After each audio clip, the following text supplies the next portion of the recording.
ये कहानी है एक छोटे से गांव की, जहां लगातार एक हफ्ते से कड़ाके की बारिश पड़ रही थी। इस गांव में बिजली की समस्या थी, जिस कारण लोग रात को अपने अपने घर में डिबिया या फिर मोमबत्ती जलाया करते थे। इस गांव के लोगों में एक दूसरे के प्रति बहुत इखलास और प्रेम भाव था। सभी लोग एक दूसरे की हर कामों में मदद करते थे। सभी लोग अपना घर चलाने के लिए गांव से बाहर खेतों में थोड़ी बहुत खेती बाड़ी करते थे, जिससे उनका घर अच्छे से चल सके। अब जून का महीना लगभग खत्म ही होने को चला है और बरसात का मौसम चालू हो चुका है। कुछ लोग राजू की चाय की टपरी पर बैठे हुए एक दूसरे से बातें कर रहे हैं और अपने अपने किस्से कहानी बता रहे हैं। अरे भाई, बारिश के इन दिनों में राजू की चाय की टपरी पर बैठकर चाय पीने में जो मजा है ना भाई, वो और कहीं नहीं है। अरे हाँ भाई, बिल्कुल सही बोला आपने। इन दिनों तो बस यही जी करता है कि पूरी रात राजू की टपरी पर बैठकर चाय पीते पीते और बातें करते करते ही बीता दूं। अरे गज्जू भाई, अगर पूरी रात तुमने चाय पी भी ली तो आधे महीने के तनख्वाह तो तुम्हारी यहीं चली जाएगी। इसी तरह सभी लोग आपस में हंसी मजाक करते हुए सभी लोग बातें करते। बारिश काफी तेज पड़ रही थी और आसमान में काले बादलों के साथ तेज तेज बिजली कड़क रही थी। तभी दूर से राजेंद्र काका भी आते हुए दिखते हैं।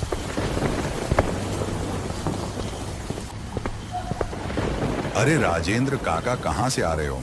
भीगते हुए इतनी तेज बारिश में बीमार पड़ जाओगे। यहाँ आओ और एक कप चाय पिलो, और इसी बहाने हमें अपनी कहानियां भी सुना देना। आपकी सारी कहानियां सुनने में बहुत मजा आता है। अरे हाँ भाई, सब ठीक है।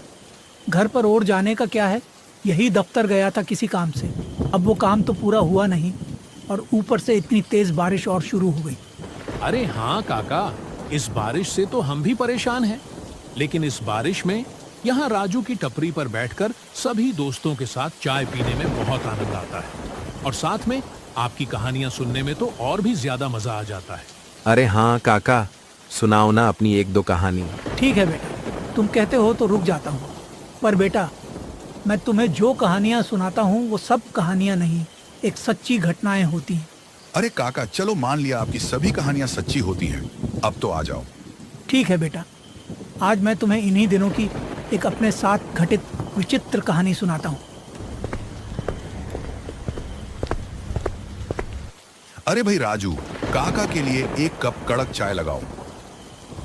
तो ये कहानी है उस समय की जिस समय मैं 30 वर्ष का हुआ करता था। काली अंधेरी रातें और उन रातों में तेज बिजली के साथ बारिश पड़ रही थी। मैं अपने दफ्तर से अपने मित्र राम त्रिपाठी के घर जा रहा था। दूर दूर तक कोई भी नजर नहीं आ रहा था, सिर्फ बारिश की बूंदें और चारों तरफ पानी ही पानी। मैं चलता जा रहा था। दूर से मुझे एक व्यक्ति दिखता है। जब मैं उसके पास जाता हूँ और उससे पूछता हूँ, अरे भाई, क्या हुआ? यहाँ इतनी तेज बारिश में क्यों खड़े हो? घर का रास्ता भटक गए क्या? नहीं भाई, रास्ता नहीं भटका, बल्कि घर जाने से डर रहा हूँ, क्योंकि आगे बारिश के पानी से रास्ता बंद है और जंगल के रास्ते से अकेला जाने में डर लग रहा है। वैसे तुम कहाँ जा रहे हो भाई साहब इतनी तेज बारिश में? अरे कहीं नहीं दोस्त, मैं अपने मित्र राम त्रिपाठी के घर जा रहा था। अरे राम त्रिपाठी जी, उनका घर मैंने देखा है। उनके घर को 2 रास्ते जाते हैं, एक सीधा और एक जंगल से होता हुआ। अब सीधा रास्ता तो बंद हो चुका है बारिश के पानी से। अब सिर्फ यही जंगल वाला रास्ता बचा है। थोड़ा दूर पड़ेगा, लेकिन सीधा राम त्रिपाठी जी के घर ही पहुंचेगा। और मुझे भी इसी रास्ते घर जाना है, तो दोनों साथ मिलकर सफ़र तय करते हैं। दोनों साथ रहेंगे तो डर भी नहीं लगेगा।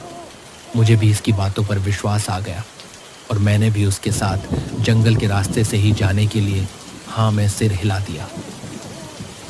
फिर हम दोनों उसे जंगल के रास्ते से ही आगे बढ़ने लगे।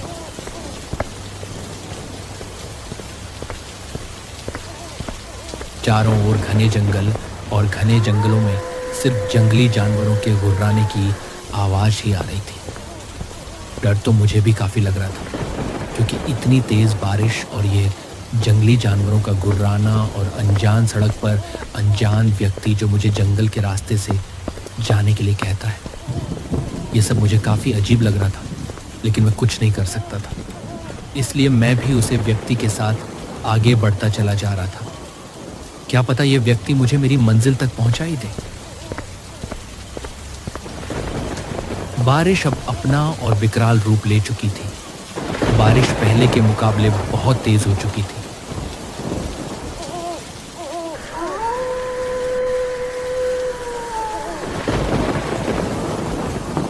फिर वह व्यक्ति मुझे से बोलता है, अरे भाई, बारिश तो पहले से भी ज्यादा तेज हो चुकी है। हम एक काम करते हैं, इतने पास वाली कुटिया में ही रुक जाते हैं। अब वह कुटिया बिल्कुल खाली पड़ी है, उसमें अब कोई नहीं रहता। जब बारिश रुक जाएगी तब हम फिर से आगे निकल पड़ेंगे। मैंने फिर से उस व्यक्ति की हाँ में हाँ कर दी और उसके साथ पास वाली कुटिया में ही चला गया। फिर मैंने उस व्यक्ति से पूछा, अरे भाई, आपने ये तो बताया ही नहीं कि आप अकेले कहाँ से रहे थे।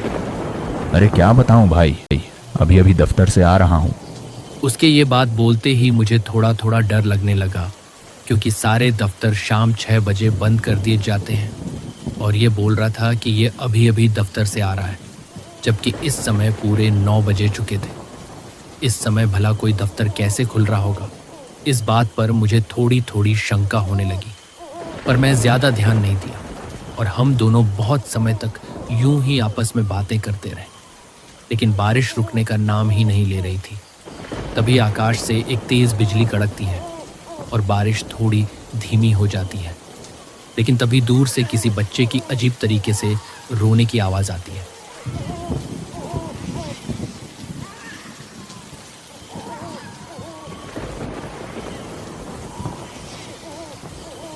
पहले तो मैं इसे मन का बहम मानता हूँ, लेकिन तभी वह व्यक्ति भी बोलता है, अरे भाई साहब, कुछ आवाज सुनी आपने, लगता है कोई बच्चा जोर जोर से रो रहा हो। अरे हाँ भाई, आवाज़ तो मेरे कानों में भी सुनाई दी, लेकिन इतनी तेज़ बारिश में सुनसान रास्ते पर अपना बच्चा इस तरह कौन छोड़कर जाएगा? मुझे तो ये सब बहुत अजीब लग रहा है। पर भाई, यह भी तो हो सकता है उस बच्चे के साथ उसकी माँ भी हो। इस अंधेरी रात में उसे कोई नजर नहीं आ रहा होगा, इसलिए वह मदद की गुहार नहीं लगा रही। अगर हम पास जाएं तो पता चल भी जाए। हाँ भाई, मुझे भी यही लगता है कि वह बच्चा मदद के लिए ही रो रहा है। कुछ समय तक हम दोनों बाहर की आवाज़ कौ कान लगाकर सुनते हैं।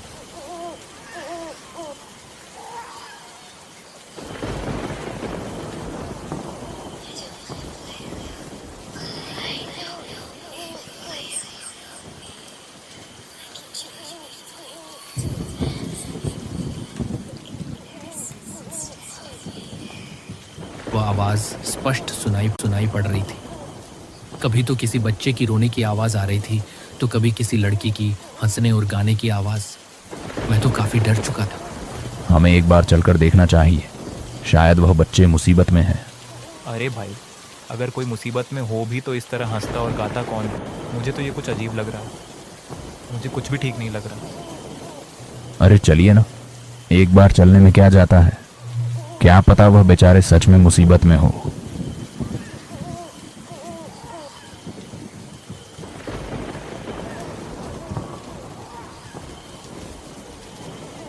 फिर हम दोनों धीरे धीरे अपने पांव उसे आवाज़ की ओर बढ़ाने लगते हैं। उस आवाज़ के पीछे पीछे जाते हुए हम एक घने जंगल में पहुंच जाते हैं। इस तेज बारिश की बूंदें शरीर पर सुई चुभना सा लग रहा था। देखिए, इधर से आ रही है ये आवाज़। चलो चलो, जल्दी चलकर देखते हैं।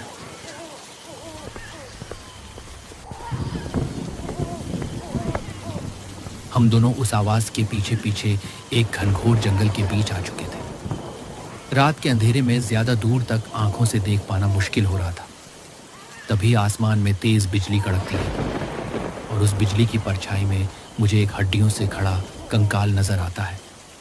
ये दृश्य देखने के बाद मेरी रूह कांप जाती है। फिर मैं उस व्यक्ति से बोलता हूँ, अरे भाई, हमें शीघ्र ही यहाँ से निकलना चाहिए। यहाँ कुछ भी ठीक नहीं हो रहा। अभी आपने देखा ना वो परछाई? कौन सी परछाई? मुझे तो कोई परछाई नहीं देखी। हमें जल्दी आगे जाना चाहिए। देखो, वह बच्चा फिर से कितनी जोर जोर से रो रहा है। लगता है ज्यादा मुसीबत में है। जल्दी चलो, आगे बढ़ो। अब मुझे उस व्यक्ति पर से भी विश्वास हटने लगा था, क्योंकि वह व्यक्ति मुझे आगे ले जाने के लिए बहुत मजबूर कर रहा था। तभी एक बांस का पेड़ जमीन पर गिर जाता है। मुझे तो ये सब कुछ बहुत अजीब लग रहा था, लेकिन मेरे साथ जो व्यक्ति था वह बिना डरे और बिना घबराए उस बांस के पेड़ को पार कर आगे बढ़ जाता है और फिर मुझसे बोलता है, अरे आओ भाई, पीछे क्यों खड़े हो? जल्दी इस बांस के पेड़ को पार करो। मैं धीरे धीरे अपने कदम आगे की ओर बढ़ता हूँ। तभी मुझे एक बात याद आ जाती है और मैं अपने कदम वहीं पर रोक देता हूँ। फिर वह व्यक्ति अपने गुस्से भरी आवाज में बोलता है, अरे आइए ना, क्यों रुक गए? यहाँ 2 बच्चे मुसीबत में हैं और आप आगे बढ़ने से भी डर रहे हो। जल्दी आओ। फिर मेरा संदेह विश्वास में बदल गया और मैं अपने कदम धीरे धीरे वापस कर लिए। दरअसल मैं भागना तो चाह रहा था, लेकिन भाग नहीं सकता था क्योंकि वह व्यक्ति सामने से मुझे देख रहा था। कुछ देर बाद ही दोबारा से तेज बिजली कड़कती है और वह व्यक्ति अपने असली रूप में आ जाता है। और वही आवाज़ जो इतनी देर से गूंज रही थी, इस आवाज़ में वह ज़ोर ज़ोर से हंसने लगता है। वही सारी आवाज़ जो इतनी देर से हमें सुनाई दे रही थी, सभी आवाज़ वह आदमी दोबारा से निकालने लगता है। तुम लोगों को शायद विश्वास नहीं हो, लेकिन यह घटना मैंने सामने से अपनी आंखों से देखी है। मुझे समझने में देर न लगी और मैं तुरंत ही वहाँ से भाग निकला। मैं इतनी ज़ोर से भागा कि इस अंधेरी रात में वह मुझे देख भी नहीं पाया। मैं यूं ही काफ़ी देर तक भागते रहा, जब तक कि वह जंगल पार न हो जाए। आसमान में बिजली कड़कती रही और ज़ोर ज़ोर से बारिश पड़ती थी।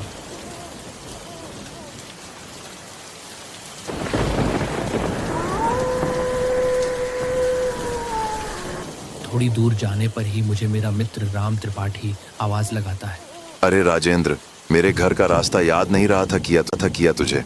कहाँ रह गया था? इतनी देर हो गई। मैंने सोचा कहीं रास्ते में फंस गया होगा, इसलिए मैं भी तुम्हें ढूंढता ढूंढता यहाँ तक आ गया। मेरे मित्र की ये आवाज़ सुनकर मेरे दिल को थोड़ी तसल्ली पड़ी और मैंने राहत की सांस ली। फिर मैं अपने मित्र से बोला कि पहले तुम घर चलो, बाद में मैं तुम्हें सारी बात बताता हूँ। अब बारिश भी लगभग रुक ही चुकी थी और आसमान भी थोड़ा थोड़ा साफ होने लगा था। फिर मैं और मेरा मित्र राम त्रिपाठी दोनों उसके घर चल पड़ते हैं।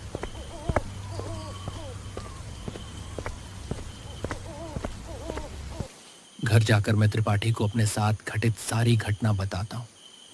ये सब सुनने के बाद मेरा मित्र कुछ समय के लिए तो बहुत घबरा जाता। क्या तुम उस जंगल के रास्ते से आए हो? अक्सर वहां पर ऐसे हादसे देखने को मिलते रहते हैं। अच्छा हुआ कि तुम वहां से भाग निकले, क्योंकि जिस कुटिया में वह व्यक्ति तुम्हें लेकर गया था, उस कुटिया में पहले एक आदमी और उसके 2 छोटे छोटे बच्चे रहते थे। वह व्यक्ति दफ्तर में काम करता था। उसके पिता पर 10 लाख का कर्जा था, जो उसके पिता बिना चुकाए ही मर गए थे। बाद में उस बूढ़े का लड़का गांव छोड़कर वहां से भाग गया, लेकिन कुछ व्यक्तियों ने उसका पता कर्जदारों तक पहुंचा दिया, जिसके बाद उन कर्जदारों ने उसकी कुटिया में अंधेरी रात को ही आग लगा दी, जिसमें उसके दोनों बच्चे थे। वो जिंदा जलकर मर गए। जब उसने पिता ने घर आकर देखा तो अपने दोनों बच्चे उसे मृत मिले। ये दुखद दृश्य उससे देखा न गया और उसने भी अपनी वहीं पर आत्महत्या कर ली। जिसके बाद यह सब घटनाएं घटती हैं। कोई भी गांव वाला उस जंगल के रास्ते से जाने की हिम्मत नहीं करता है। उस व्यक्ति की ये सच्ची कहानी सुनकर मेरे तो होश ही उड़ गए। सुबह होते ही मैं तो अपने घर लौट आया और फिर कभी भी ना ही उस जंगल के रास्ते को गया और ना ही फिर मैं अपने मित्र राम त्रिपाठी के घर गया। अब जब भी मुझे अपने मित्र से मिलना होता है तो मैं उसे अपने घर ही बुला लेता हूँ। पर राजेंद्र काका, आपको बांस के पेड़ गिरने पर वह कौन सी बात याद आई जो आप आगे नहीं गए? अरे गज्जू, क्या तुम्हें पता नहीं, अगर रात को बांस का पेड़ सामने गिर जाए तो फिर उसे पार करके आगे नहीं बढ़ना चाहिए। यह बहुत पहले से बड़े बुजुर्गों का कहना है कि अगर रात को बांस का पेड़ टूटकर आपके रास्ते पर गिर जाए तो अपना रास्ता बदल लो, मगर उसे पार करने की भूल न करना।